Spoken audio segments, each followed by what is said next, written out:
Lotus reality and agro farming వారు premium farm land projects మన పొలం ఫేజ్ 1, 2 మరియు 3 కంప్లీట్ చేసుకుని మన పొలం phase 4 Wasar village at Narayana Khed లో ఆగస్టు 15 ఇండిపెండెన్స్ డే రోజు గ్రాండ్ లాంచ్ చేయడం జరుగుతోంది. లాంచింగ్ మరియు ఇండిపెండెన్స్ డే సందర్భంగా 5 గుంటాస్ ల్యాండ్ అవుట్ రేట్ లో బుక్ చేసుకున్న వారికి 1,50,000 రూపాయల డిస్కౌంట్ తో పాటు 2 గ్రాముల గోల్డ్ ఫ్రీగా ఇస్తున్నారు. పూర్తి వివరాలకు సంప్రదించండి. నమస్కారం. క్రోధినామ సంవత్సరం ఆశ్వీజ మాసం మేషాది ద్వాదశ రాశుల వారికి దశ దిశ ఎలా ఉండబోతోంది, నవగ్రహాలు వారి యొక్క దశ దిశ ఎలా ఉండబోతోంది, ప్రథమార్థంలో ఎలా ఉంటుంది, ద్వితీయార్థంలో ఎలా ఉంటుంది అనే వివరాలన్నీ ఇప్పుడు మనం తెలుసుకుందాము. అయితే మాస ఫలితాలన్నీ ప్రథమార్థంలో ఒక రకంగా ఉంటాయి, ద్వితీయార్థంలో ఒక రకంగా ఉంటాయి. ఎందుకు అంటే గ్రహాలు చలనాలు చేస్తుంటాయి కాబట్టి మనకి కొంచెం తేడాలు వస్తుంటాయి. అయితే ఈ ఫలితాలు, ఈ మాస ఫలితాలు కానీ రాశి ఫలితాలు కానీ మనకి గోచార రీత్యా సంబంధించినవే తప్ప వ్యక్తిగత పరిశీలన కాదు అని చిన్న సూచన. మీ వ్యక్తిగత ఫలితాలు కావాలి అంటే కనుక మీ డీటెయిల్స్తో మీ సంబంధిత పండితులను కలిసి వివరంగా తెలుసుకోవాల్సిందిగా కోరుతున్నాను. తదుపరి రాశి కన్యారాశి. కన్యారాశి ఉత్తర 2, 3, 4 పాదాలు, హస్త 1, 2, 3, 4 పాదాలు, చిత్త 1వ పాదము. కన్యారాశి వారికి ఆశ్వీజ మాసం అక్టోబర్ 3వ తారీఖు నుంచి నవంబర్ 1వ తారీఖు వరకు జన్మరాశిలో రవి బుధులు, 2వ ఇంట శుక్రుడు, 11వ ఇంట కుజ సంచారం వలన శరీరము అస్వస్థతకి గురి అవుతుంది. బంధుమిత్రులతో విరోధము, ధనలాభము, సంతోషము, అకారణ కలహాలు, దుష్ట సహవాసము అంటే దుష్టులతో సహవాసము, వస్త్రలాభము, స్త్రీ మూలకంగా లాభము చేకూరుతుంది. అది మీ ఇంట్లో వారు అవ్వచ్చు, బయట వారు అవ్వచ్చు. ఇప్పుడు సంవత్సర ఫలితాలు. గురువు, శని, రాహు, కేతువులు ఏ ఫలితాలు ఇస్తారో చూద్దాము. గురు ఫలితము వల్ల అగ్ని రాజులు అంటే మీ పై అధికారుడు అన్నమాట. అగ్ని భయము, రాజుల భయము, మాట కఠినంగా మాట్లాడతారు కాబట్టి కొంచెం మాట కఠినత్వాన్ని తగ్గించుకోవాల్సిందిగా సూచన. కులాచారములందు ఇష్టము, గృహలాభము, స్త్రీ మూలకంగా లాభాలు, సంతోషంగా ఉంటారు. కుటుంబంలో సంతోషకరమైన వాతావరణము, అనుకున్న పనులు సాధిస్తారు. శని ఫలితం వల్ల బంధుమిత్రుల్లో అపవాదు, సమాజంలో కొంచెం గౌరవ ప్రతిష్టలు మందగిస్తాయి. నూతన గృహ నిర్మాణము, శుభ ఫలితములు, ధన ధాన్య వృద్ధి, పశువృద్ధి, శత్రువుల యందు మీదే పైచేయిగా యోగవంతమైన జీవితం గడుపుతారు. రాహు ఫలితం వల్ల కృషి చేసినంత వరకే మీకు ఫలితం వస్తుంది. కృషికి మించి ఫలితం అయితే రాదు. ఎంత కృషి చేస్తే అంతే ఫలితం కనపడుతోంది. వృధా త్రిప్పట, చేతికి కాళ్ళకి అనారోగ్య సూచనలు కనపడుతున్నాయి కాబట్టి కొంచెం జాగ్రత్త వహించవలసిందిగా చెప్పడం జరిగింది. కేతు ఫలితం వల్ల అంటే జన్మ కేతువు అవడం వల్ల తప్పనిసరిగా కుటుంబ కలహాలు, విదేశ సంచారము, నానా రకముల కష్టములు 4 వైపుల నుంచి వస్తుంది కాబట్టి కేతు ప్రార్థన, కేతు గాయత్రి, కేతు గ్రహ శాంతి చేయించుకుంటే చాలా మంచిదిగా చెప్పడం జరిగింది. ఆరోగ్యమందు శ్రద్ధ పాటించాలి. ఆహార విషయాల్లో కొంత నియమాలు పాటిస్తే చాలా మంచిది. కన్యారాశి వారికి ఈ నెలలో రవి జన్మరాశిలో సంచరించడం వల్ల శారీరక మానసిక అలసట కనబడుతోంది. ధనక్షయము, ఉద్రేకంగా ప్రవర్తిస్తారు. బుధుడు తులలో సంచరించుతుండగా ధనవృద్ధి, కుటుంబ సౌఖ్యము కలుగుతుంది. శుక్రుడు వృశ్చిక రాశిలో సంచరించుతుండగా జీవితంలో అభివృద్ధి సాధిస్తారు. కుజుడు ఈ నెలలో అప్పుడప్పుడు ఉద్యోగులకు, వ్యాపారులకు ఒకంత కష్టాన్ని ఇచ్చినా ద్వితీయార్థంలో సుఖాన్ని మాత్రమే ప్రాప్తిస్తాడు. నష్టాన్ని చేకూర్చిన ప్రథమార్థంలో, ద్వితీయార్థంలో అంతకు మించిన ధన వృద్ధిని, ధన ప్రాప్తిని, ఆకస్మిక ధన ప్రాప్తిని కలగజేస్తాడు. కుటుంబంలో సౌఖ్యము, భార్యాభర్తల మధ్య అన్యోన్యము, ఇంటి వాతావరణం చాలా చక్కగా అనుకూలమైన వాతావరణం ఉంటుంది. సంతానం వల్ల అభివృద్ధి కనబడుతుంది. సంతాన యోగ్యం కావాలి మాకు ఈ సంవత్సరం అని అనుకున్న వాళ్ళు సుబ్రహ్మణ్యేశ్వర స్వామిని కానీ నాగ పడిగని కానీ మీరు పూజించినట్లయితే లేదా అభిషేకం చేసినట్లయితే కనుక మీ యొక్క కోరికను నెరవేరుతుంది. మంగళవార నియమాలు తప్పనిసరిగా పాటించాలి. కాలసర్పదోషం ఉన్నవాళ్ళు లేదా కుజదోషం ఉన్నవాళ్ళు దేవాలయాలకు వెళ్ళి అక్కడ పండితుల సలహాలు తీసుకొని ఏం చేస్తే శాంతి జరుగుతుందో ఆయా శాంతి కార్యక్రమాలు కనుక చేసుకున్నట్టయితే ఆ ఫలితాలు కూడా మీరు పొందగలుగుతారు. తదుపరి విదేశీయానం కోసం ప్రయత్నం చేసే వాళ్ళకి కూడా ఈ మాసంలో అత్యంత అనుకూలమైన అవకాశం కనబడుతోంది. కెరియర్ గురించి చూసుకునేవారు ఈ మాసంలో ప్రథమ అర్థంలో అంటే మొదటి భాగంలో కనుక మీరు ప్రయత్నం చేసి ద్వితీయార్థంలో దాన్ని చేజిక్కించుకునే అవకాశం కనబడుతోంది. కోర్టు వ్యవహారాలు ఏమైనా ఉంటే కనుక వాటిని మీరు ఈ మాసమంతా ప్రథమార్థంలోనూ ద్వితీయార్థంలోనూ కూడా మీరు కోర్టు వ్యవహారాల జోలికి వెళ్లకుండా ఉండడమే కఠినంగా చెప్పదగిన సూచన. తదుపరి మాసంలో ప్రయత్నం చేయవచ్చు, ఈ మాసంలో మాత్రం ఆ జోలికి వెళ్ళొద్దనే చెప్పడం జరిగింది. తదుపరి మంచి మిత్రులను, పాత మిత్రులను, మీకు కిత్ అండ్ కిన్ అంటారు కదా, చాలా ఇష్టమైన మిత్రులను అన్ఎక్స్పెక్టెడ్ గా అనుకోని విధంగా కలిసే అవకాశం కనబడుతోంది. విందు వినోదాల్లో పాల్గొంటారు, శుభకార్యాలు చేస్తారు. మీకు అన్ని వైపుల నుంచి అన్ఎక్స్పెక్టెడ్ గా అనుకోని ధనప్రాప్తి కలిగే అవకాశం కనబడుతోంది. రుణ విముక్తులు అవుతారు. గతంలో చేసిన రుణాలు ఏమైనా ఉంటే కనుక ఈ మాసంలో తీరిపోతాయి. మీరు ఎవరికైనా కొత్తగా అంటే అప్పు ఇవ్వాలి అని అనుకుంటే కనుక మంగళవారము, ఆదివారము, గురువారము, శుక్రవారము ఈ 4 వారాల్లో తప్పించి ఇంకా ఏ వారమైనా సరే మీరు చూసుకొని రాహుకాలము వర్జ్యం ఉన్న సమయాల్లో మాత్రము మీరు ధనాన్ని మీ చేతి నుంచి బయటకు పంపించకుండా చూసుకుంటే అది తిరిగి మళ్ళా మీ ఇంటికి వచ్చే అవకాశం ఉంటుంది. అదేం కాదు, పర్వాలేదు అని అనుకున్నట్టయితే కనుక మీరు ఇచ్చి మర్చిపోవడమే చాలా మంచిది. కొత్తగా రుణాలు చేయాలి అని అనుకుంటే కనుక ఈ మాసమంతా ఆగిపోండి. తదుపరి మాసం మీరు ప్రయత్నం చేస్తే ఆ రుణాలు తీరే అవకాశం కనబడుతోంది.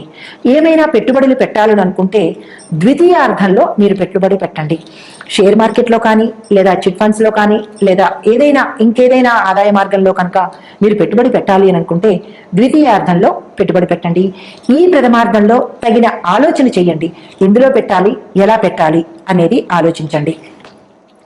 తదుపరి ఏ రంగాల వారికి ఎట్లా ఉండబోతోంది చూద్దాము. ముందుగా వ్యవసాయదారులకు దిగుబడి సరిగ్గా రాకపోయినా ఇబ్బందుల్ని దాటవేస్తారు.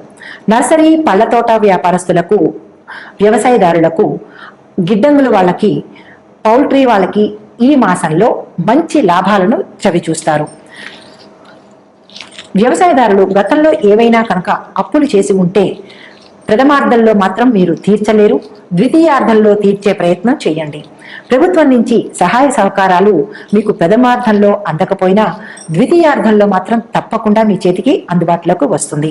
నిరాశ చెందకండి. ప్రత్యేకించి వ్యవసాయదారులకు మనవి, నిరాశ చెందకండి. తదుపరి ఉద్యోగస్తులకు లేనిపోని నిందల వలన ఇబ్బంది పడవచ్చు. రావాల్సిన ప్రమోషన్లు ఆగిపోవచ్చు. మొండి బకాయిలు చేతికి అనుకున్న వెంటనే రాలేకపోవచ్చు, తర్వాత వస్తాయి. మీరు అనుకున్న సమయానికి రాకపోవచ్చు. నవంబర్ తర్వాత పరిస్థితులు చాలా బాగా మీకు అనుకూలంగా ఉంటాయి. తదుపరి వ్యాపారస్తులకు మిశ్రమ ఫలితాలు గోచరిస్తున్నాయి. ఆశించినంత లాభములు మీ చేతికి అందకపోవచ్చు. ప్రథమార్థంలో మీరు అనుకున్న దానికన్నా తక్కువ వచ్చి అది ద్వితీయార్థంలో మీరు అనుకున్న దానికన్నా రెట్టింపు లాభాలు తెచ్చిపెట్టేటట్టుగా కనబడుతోంది. పార్ట్నర్షిప్ వ్యాపారం చేయాలి అని అనుకున్న వాళ్ళు ప్రథమార్థంలో ఆగిపోయి ఎవరిని ఎంచుకోవాలి పార్ట్నర్ గా అనేది ఆలోచన చేసి దానికి తగిన ప్రక్రియ ముందుగా ఆలోచించి పెట్టుకుని ప్లాన్ వేసుకుని ద్వితీయార్థంలో కనుక మీరు అన్ని రకాలుగా తగు జాగ్రత్తలతో కనుక వారికి చేర్చుకున్నట్టయితే వారి ద్వారా మీకు, మీ ద్వారా వారికి విశేషమైన లాభాలను ఆర్జించగలుగుతారు. తదుపరి పార్ట్నర్షిప్ లో మొదటి ప్రథమార్థంలో మీకు ఆల్రెడీ పార్ట్నర్షిప్ లో ఉన్న వాళ్ళకి ప్రథమార్థంలో కొంచెం నష్టాలు చవిచూసేటట్టుగా కనబడుతోంది. అలా అని మీ పార్ట్నర్తో మీరు గొడవలకు దిగకుండా ద్వితీయార్థంలో ఆశించిన దానికన్నా ఎక్కువ ఫలితాలు వస్తాయి. నిరాశ చెందకండి.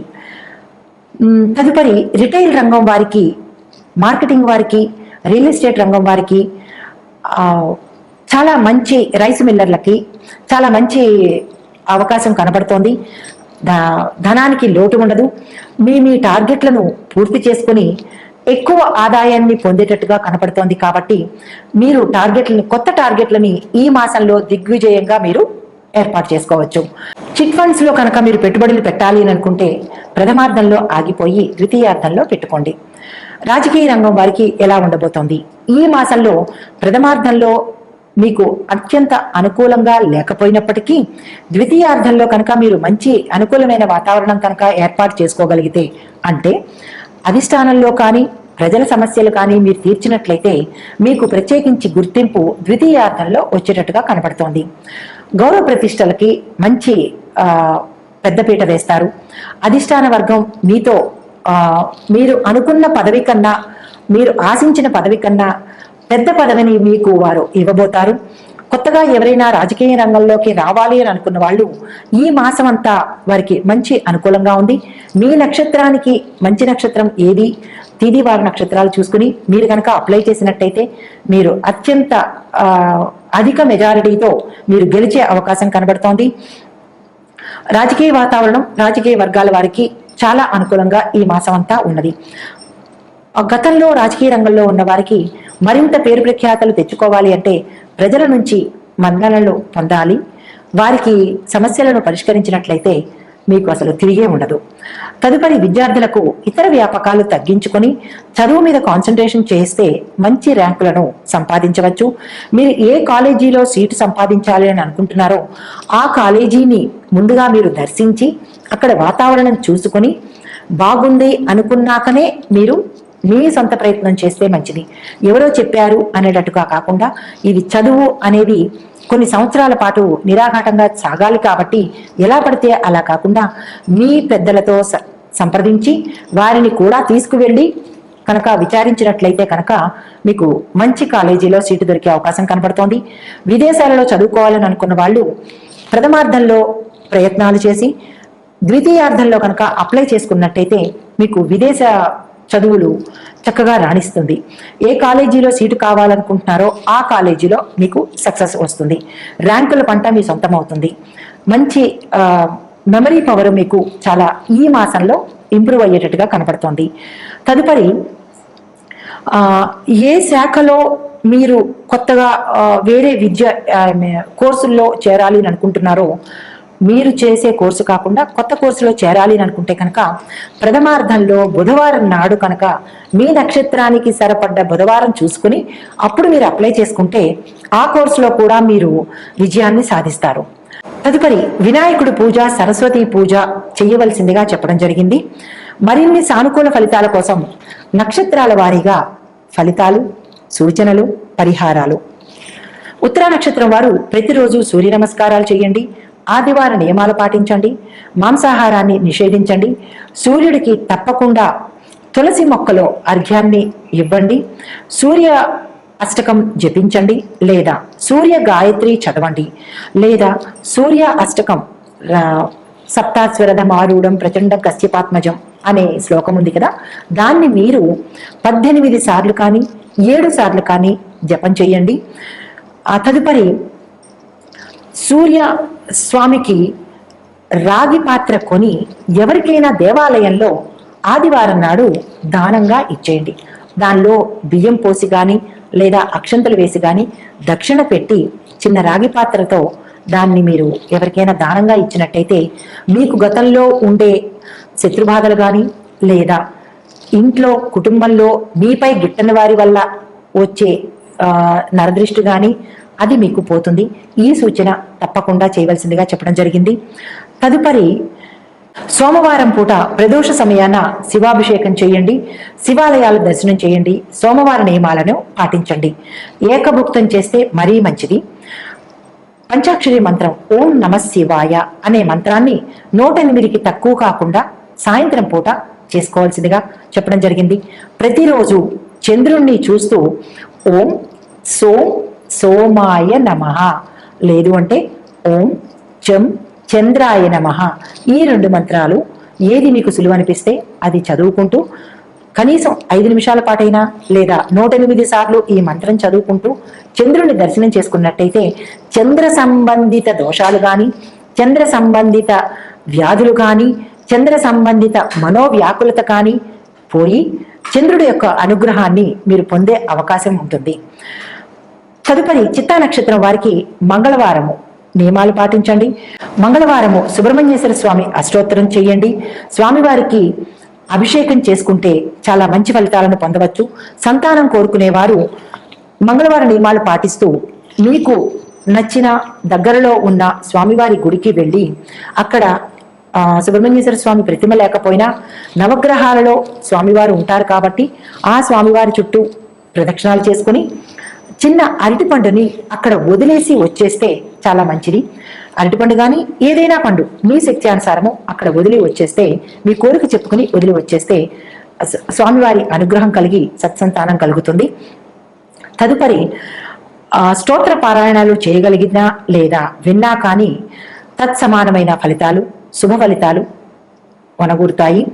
ఈ పరిహారాలు, ఈ సూచనలు పాటించి మీ రంగంలో మీ జాతకంలో ఉన్న దోషాలు, ఆటంకాలు, విఘ్నాలు తొలగించుకుని శుభ ఫలితాలు పొందగోరాలని.